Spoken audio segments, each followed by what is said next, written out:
BNP এবং কেউ চাঁদাবাজির সাথে জড়িত থাকে তাদের সরাসরি পুলিশকে বলেছেন তাদের গ্রেপ্তার করুন। বিএনপি তো পুলিশ না, বিএনপি তো আইন হাতে তুলে নেবে। বিএনপি দল সিদ্ধান্ত দেবে যে তাকে দল থেকে বহিষ্কার করলাম যদি আমার কোনো দলের নেতা কর্মী থাকে, কিন্তু প্রশাসনকে ব্যবস্থা নিতে হবে। তারেক রহমান বলেছেন দুর্নীতি আর চাঁদাবাজ এই দুইটি জিনিসের সাথে আমি কোনোদিন টলারেট করব না ইনশাল্লাহ। এই দুইটি জিনিসকে আমাদের সমাজ থেকে উচ্ছেদ করতে হবে। আরেকটি অনেকে বলেছেন মাদক মুক্ত সমাজ আমাদের গড়ে তুলতে হবে। এই মাদক দিয়ে সয়লাভ হয়ে গেছে। এই মাদকের বিরুদ্ধে পাড়ায় পাড়ায় মহল্লায় মহল্লায় আমাদের প্রতিরোধ গড়ে তুলতে হবে।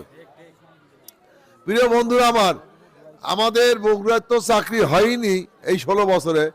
তো তারেক রহমান ঘোষণা করেছেন আমার যুবক ভাইদের 1 কোটি বেকার যুবকদের চাকরির ব্যবস্থা করবেন, কর্মসংস্থানের ব্যবস্থা করবেন এবং সেটা করবেন 6 মাসের মধ্যে ইনশাল্লাহ।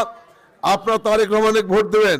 আরেকটি কাজ করেছেন আমার মা বোনদেরকে সম্মানিত করার জন্য, তিনি ফ্যামিলি কার্ড প্রত্যেক পরিবারে প্রত্যেক গৃহিণীকে একটি করে ফ্যামিলি কার্ড দেওয়া হবে। এই ফ্যামিলি কার্ডের মাধ্যমে 2,500 টাকা কিংবা তার সমমূল্যের দ্রব্য সামগ্রী আপনারা পাবেন। এটি হলো আপনাদের নিরাপত্তা, আপনাদের সম্মান। অনেকে অনেক সমস্যায় থাকেন কিন্তু আপনারা কাউকে বলতে পারেন না।